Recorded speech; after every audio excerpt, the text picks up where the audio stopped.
Aujourd'hui, nous allons examiner ensemble une situation qui ébranle profondément les États-Unis en ce moment même.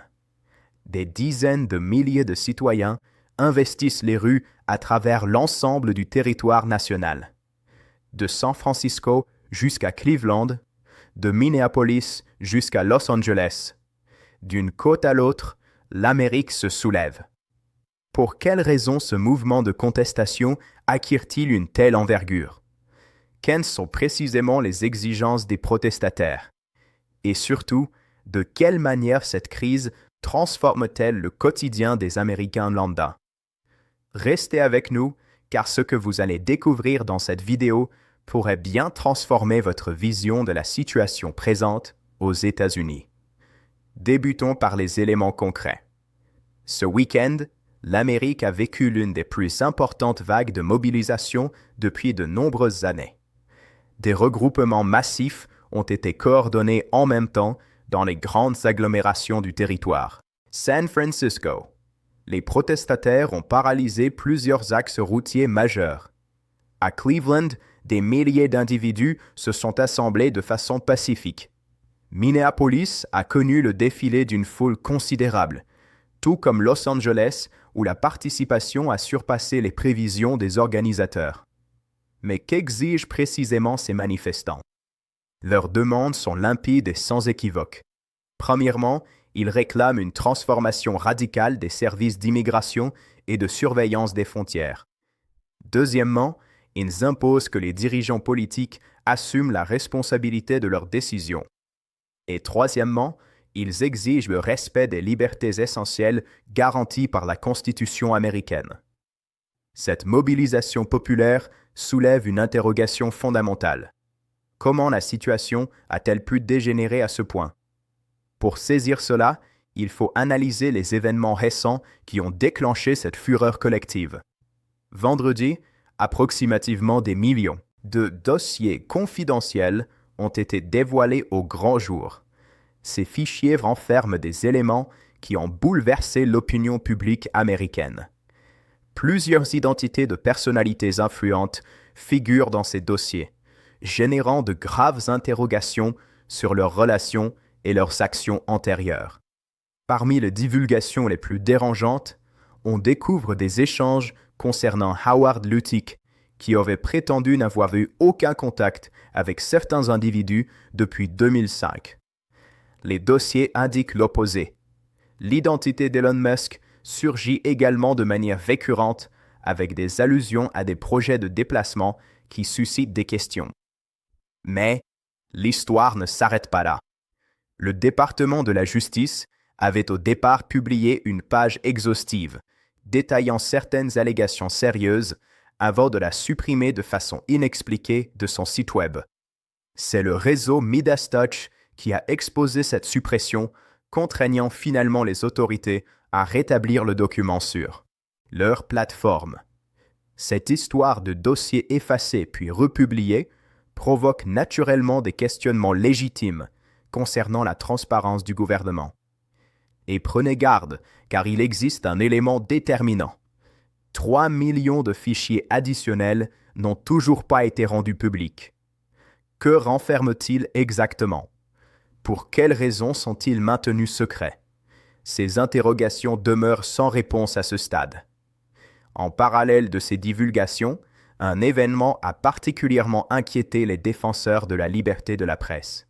Don Lemon, journaliste indépendant reconnu, ainsi qu'un autre correspondant local, ont été arrêtés par les forces de l'ordre en Géorgie pendant qu'ils couvraient une manifestation pacifique à proximité d'une église. Ces arrestations se sont produites sans notification préalable. Les journalistes n'ont même pas été avertis de la raison à ce moment-là. Suite à leur libération, l'administration a diffusé des images de l'intervention sociale, ce qui a été interprété comme une forme d'intimidation. La manifestation qu'ils documentaient avait été organisée car des résidents de la communauté locale prétendaient que des agents fédéraux d'immigration agissaient avec agressivité dans leur secteur. Les journalistes accomplissaient simplement leur mission, informer le public.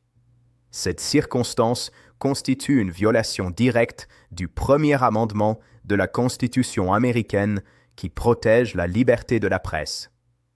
Cet incident a généré une vague de choc dans le secteur journalistique et a intensifié la détermination des manifestants à investir les rues. Nombreux sont ceux qui perçoivent une tentative d'intimidation destinée à dissuader la couverture médiatique indépendante des événements actuels. Et tandis que ces événements se produisent, l'économie américaine présente des signaux préoccupants. Vendredi passé, les statistiques de l'inflation ont été dévoilées, révélant une progression importante, fondamentale, atteint désormais 3,3%, une hausse qui affecte directement les finances des foyers américains. Mais il existe quelque chose de plus alarmant encore. L'administration en place a récemment révoqué le commissaire antérieur du Bureau des statistiques du travail. Ce licenciement survient dans un climat où les chiffres économiques diffusés ne sont pas avantageux pour le gouvernement. Un nouveau commissaire, Brett Matsumoto, a été désigné pour le succéder. Cette résolution soulève des interrogations sur l'autonomie des institutions statistiques américaines. Les marchés financiers manifestent également une réaction défavorable. Durant les dernières 48 heures, nous avons observé l'une des plus significatives dégringolades boursières depuis approximativement 4 décennies. Le cours de l'or physique s'est contracté. Le Bitcoin a plongé de façon dramatique. Les marchés américains démontrent des résultats très médiocres en comparaison aux places boursières d'autres nations. Développés. Les foyers américains perçoivent directement ces secousses économiques. Les tarifs à la consommation progressent. Le pouvoir d'achat régresse et l'incertitude s'amplifie. Beaucoup se questionnent qui devra assumer le coût de cette crise économique. La classe moyenne, comme à l'accoutumée, redoute d'être la première impactée. La situation se complexifie davantage avec les frictions autour de la Réserve fédérale, l'institution qui administre la politique monétaire américaine. L'administration a déclaré son intention de substituer Jerome Powell, le président actuel de la Fed, par Kevin Warsh. Néanmoins, cette désignation rencontre une résistance inattendue. Plusieurs sénateurs, incluant des républicains, ont annoncé qu'ils bloqueraient cette nomination. Tom Tillis, sénateur républicain de Caroline du Nord, a été particulièrement explicite. Il s'opposera individuellement à tout aspirant pour administrer la Réserve fédérale tant que les pressions exercées contre Jerome ne seront pas abandonnées. Mais il existe un développement étonnant dans cette histoire. Le jour exact où Kevin Warsh était présenté comme candidat pour administrer la Fed, son identité est apparue dans les 3 millions de documents dévoilés vendredi. Selon ces fichiers, Warsh figurait sur un registre d'invités à une réception orchestrée dans un endroit exclusif des Caraïbes. Cette coïncidence a instantanément généré des questionnements. Comment se fait-il que virtuellement chaque individu proche de l'administration actuelle semble posséder des connexions avec les personnes mentionnées dans ces dossiers confidentiels? Les États-Unis commencent à formuler de sérieuses interrogations sur qui gouverne véritablement leur nation. Dans un domaine distinct, mais tout aussi significatif, un nouveau long-métrage biographique sur Melania vient d'être projeté dans les salles, et c'est un désastre commercial total. Les évaluations sont unanimement défavorables et le film enregistre l'une des plus désastreuses performances au box-office de l'histoire du cinéma américain contemporain. Toutefois, au-delà du fiasco commercial, le film a exposé des éléments intéressants. Dans ses propres textes datant de 2002, Melania mentionne des individus qu'elle a par la suite prétendu ne pas connaître lors d'entretiens récents. Un courriel retrouvé et daté du 23 octobre 2002 débute par une salutation et évoque un article de magazine concernant une personne controversée.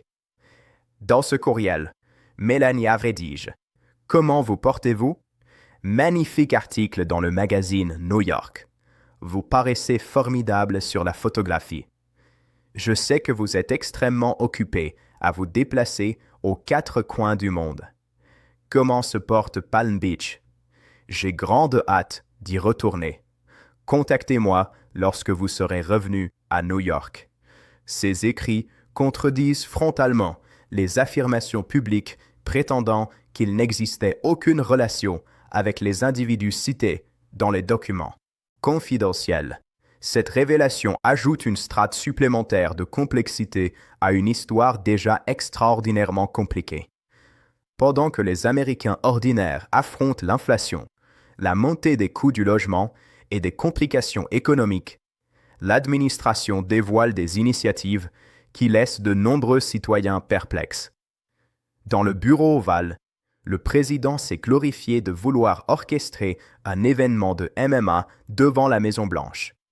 Selon ses propres termes, une infrastructure temporaire de 100 000 sièges serait érigée en face de la résidence présidentielle pour héberger cet événement. Le président a proclamé que ce serait extrêmement important et que cela célébrerait la magnificence américaine. Cette déclaration a suscité l'indignation de nombreux Américains. Qui financera cette infrastructure temporaire colossale? Les contribuables, évidemment, pendant que des millions de foyers peinent à financer leurs soins médicaux. Que les loyers deviennent inaccessibles pour la classe moyenne, pendant que les individus subsistent au jour le jour, l'administration souhaite dilapider les fonds publics pour orchestrer des affrontements sportifs devant la Maison-Blanche. Cette résolution symbolise pour beaucoup l'écart croissant entre les priorités gouvernementales et les nécessités réelles de la population. Les manifestations dans les artères s'expliquent également par ce ressenti que les dirigeants sont détachés de la réalité quotidienne des citoyens ordinaires. La situation atteint un nouveau paroxysme avec la déclaration d'une action judiciaire extraordinaire. L'administration poursuit le service fiscal américain, l'IRS, pour le montant colossal de 10 milliards de dollars. Oui, vous avez correctement entendu 10 milliards de dollars. La raison des déclarations fiscales aurait été divulguée il y a environ une décennie. Ces fuites avaient exposé que certaines personnalités extrêmement fortunées versèrent des sommes d'impôts très réduites, parfois aussi peu que 750 $ annuellement, alors qu'elles exhibaient publiquement une fortune considérable. Aujourd'hui, après avoir exploité la Maison-Blanche pour des activités associées à leurs entreprises personnelles et leurs partenaires, ces mêmes individus demandent que les contribuables américains leur versent 10 milliards de dollars en dédommagement pour des fuites d'informations qui ont simplement révélé la vérité sur leurs pratiques fiscales. Lorsqu'un journaliste d'ABC News a osé formuler une question à ce propos lors d'une conférence de presse, il a été violemment interpellé. Le président l'a attaqué verbalement et lui a ordonné de se taire avant de demander à la sécurité de transférer la parole à quelqu'un d'autre. Cette scène filmée et diffusée illustre l'attention grandissante avec la presse indépendante. Pour véritablement saisir ce qui se déroule, il faut écouter directement les individus qui manifestent dans les artères. Nos confrères de Status Quo, qui accomplissent un travail journalistique remarquable sur le terrain, ont interviewé plusieurs manifestants à Minneapolis. Un protestataire a expliqué « La Constitution, le pays et la démocratie traversent la période la plus déterminante de l'histoire des États-Unis. Si les gens ne s'éveillent pas maintenant et ne comprennent pas cela, et si nous ne parvenons pas à mobiliser 50 millions d'individus qui saisissent l'enjeu, nous pourrions être perdus en tant que nation. » Ces paroles reflètent un sentiment d'urgence partagé par des millions d'Américains. Ce ne sont pas des radicaux, ce ne sont pas des agitateurs, ce sont des citoyens lambda, des familles, des travailleurs qui estiment que leur démocratie est menacée. Un autre manifestant interrogé concernant les arrestations de journalistes a répondu « Je ne suis pas particulièrement admirateur de tous les journalistes arrêtés, mais c'est totalement opposé à la Constitution. » Au droit à la liberté d'expression. C'est complètement contraire aux valeurs américaines. Cette déclaration résume parfaitement l'état d'esprit. Même lorsqu'on n'est pas en accord avec quelqu'un, on défend son droit constitutionnel de s'exprimer librement. C'est ce principe essentiel que les manifestants considèrent menacé. Face à cette circonstance, les Américains démontrent une créativité remarquable dans leur mode d'expression. Lors des manifestations de Minneapolis, on a pu observer des pancartes ingénieuses et percutantes. L'une d'entre elles critiquait de manière très directe les méthodes utilisées par le service d'immigration ICE. La manifestante qui brandissait cette pancarte a expliqué aux journalistes « Il s'est produit tellement d'événements ces 2 dernières semaines. J'étais contrarié depuis un moment, mais je me demandais qu'est-ce qui se passe et pourquoi est-ce arrivé dans nos quartiers. Ça a été la goutte d'eau qui a fait déborder le vase. Elle a poursuivi. Je ne sais pas si on peut se fier à la garde nationale qui est présente, mais nous verrons si elle est bénéfique. J'ai le sentiment que tout repose sur nous, les citoyens ordinaires, pour provoquer le changement. » Cette affirmation illustre un sentiment répandu. Les institutions traditionnelles ne paraissent plus défendre les droits des citoyens. Alors ces derniers prennent les affaires en main de façon pacifique mais résolue. Un instant particulièrement symbolique s'est manifesté lors d'un concert à Minneapolis. Bruce Springsteen, l'icône de la musique américaine qui a constamment chanté les combats des travailleurs ordinaires, a créé et interprété une nouvelle composition intitulée « Les rues de Minneapolis ». Cette chanson créée spécifiquement pour l'occasion capture l'esprit de résistance qui anime les manifestants. Dans ses paroles, Springsteen chante « Ils prétendent être là pour défendre la loi, mais ils bafouent nos droits ». Simple, mais puissant, résume parfaitement le paradoxe que vivent les Américains. Des institutions supposées protéger leur liberté constitutionnelle semblent maintenant les menacer. Quand un artiste de l'envergure de Springsteen compose une chanson de protestation, cela démontre que le mouvement dépasse largement les cercles militants habituels. La musique de contestation a constamment joué un rôle déterminant dans les mouvements sociaux américains. Aujourd'hui, elle refait surface, signe que nous assistons à un moment historique significatif. Un élément préoccupant de la situation actuelle concerne le déploiement de la garde nationale dans plusieurs agglomérations. Officiellement, ces troupes sont présentes pour préserver l'ordre public, mais de nombreux manifestants s'interrogent sur leur véritable fonction. Les citoyens se demandent, la garde nationale est-elle là pour protéger les manifestants pacifiques ou pour les intimider? Constitutionnel des Américains, ou servir les intérêts de l'administration? Ces interrogations ne sont pas théoriques. L'histoire américaine démontre que la garde nationale a parfois protégé les manifestants pacifiques, mais a aussi, dans d'autres circonstances, été utilisée pour réprimer des mouvements. Le souvenir de Kent State en 1970 demeure gravé dans la mémoire collective américaine. Aujourd'hui, les manifestants restent vigilants. Ils filment tout, documentent chaque interaction avec les forces de l'ordre et se tiennent informés mutuellement via les plateformes sociales pour garantir leur sécurité collective. Au-delà des grandes manifestations dans les métropoles, c'est dans les quartiers et les petites agglomérations que l'impact se fait le plus ressentir. Des familles entières vivent dans une anxiété quotidienne. Des enfants grandissent en observant leurs parents stressés pour leur avenir. Les interventions d'immigration dans les quartiers génèrent un climat de forte tension, tension. Des personnes qui résident aux États-Unis depuis des décennies, qui ont construit leur existence ici, se retrouvent soudainement ciblées. Des témoignages rapportent des séparations familiales douloureuses. Les églises ne sont plus épargnées. C'est précisément la raison pour laquelle des manifestations se produisent devant certains lieux de culte.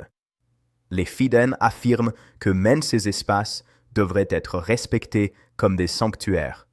Cette atmosphère affecte également l'économie locale. Des commerces fonctionnent au ralenti, des familles n'osent plus sortir et le tissu social de communautés entières se fragilise. Dans ce contexte troublé, les médias indépendants jouent un rôle déterminant. Des plateformes comme Midas Touch Network et Status Quo assurent une couverture que les grands médias traditionnels négligent parfois. Ils sont sur le terrain, au cœur des manifestations, donnant la parole aux citoyens ordinaires. C'est précisément ce journalisme indépendant qui dérange l'administration quand des médias citoyens exposent des documents que le gouvernement préférait maintenir confidentiels, ou quand ils filment des scènes que les autorités préféreraient garder secrètes, ils deviennent des cibles. Les arrestations de journalistes comme Don ne sont pas des incidents isolés. Elles s'inscrivent dans un schéma plus large de pression médiatique. Le message est clair. La couverture de ces événements est sous haute surveillance. Mais paradoxalement, ces tentatives produisent l'effet inverse. De plus en plus de citoyens ordinaires prennent leur téléphone et deviennent journalistes citoyens. La vérité devient difficile à dissimuler à l'ère des réseaux sociaux. Pour bien saisir l'ampleur de ce moment, il faut le replacer dans le contexte historique américain. Les États-Unis ont connu plusieurs périodes de protestation massive. Le mouvement des droits civiques dans les années 60 ou les manifestations contre la guerre du Vietnam marquaient un tournant. Ils ont contraint la nation à affronter ces contradictions. Le mouvement actuel semble suivre une trajectoire similaire, avec des enjeux fondamentaux pour la démocratie. Ce qui rend la situation actuelle unique, c'est la convergence de multiples crises. Économique, avec l'inflation, institutionnelle, avec les pressions sur la presse, et une crise de confiance généralisée. La situation aux États-Unis n'échappe pas à l'attention de la communauté internationale. Les alliés de l'Amérique observent avec inquiétude. Des organisations internationales de défense des droits humains ont émis des déclarations préoccupées. Sur le plan économique, les marchés mondiaux réagissent négativement aux turbulences américaines. Le dollar montre des signes de faiblesse. Cette dimension internationale est importante car l'instabilité de la première puissance mondiale a des répercussions planétaires. Alors, que peut-on anticiper pour les prochaines semaines? Vont-elles s'intensifier? L'administration va-t-elle chercher un apaisement? Plusieurs scénarios sont envisageables. L'escalade, l'apaisement par des concessions politiques ou un statu quo tendu et épuisant pour la population. Nous arrivons au terme de cette analyse. Que faut-il retenir? Premièrement, les États-Unis traversent une période de crise systémique qui touche au fondement de la démocratie. Deuxièmement, le peuple américain ne reste passif et se mobilise massivement. Troisièmement, l'issue de cette crise déterminera la trajectoire du pays pour les décennies à venir. Quatrièmement, l'information libre et indépendante est plus cruciale que jamais. Enfin, la défense des principes universels comme la dignité et la justice transcendent les clivages politiques. Les images de ces manifestations resteront dans l'histoire. Qu'elles marquent un renouveau ou une période plus sombre, les citoyens qui manifestent pacifiquement écrivent en ce moment même une page cruciale de l'histoire américaine. Nous continuerons à suivre cette situation de près. Partagez cette vidéo pour que l'information circule largement. Abonnez-vous pour ne manquer aucune mise à jour importante. Restez informés et vigilants.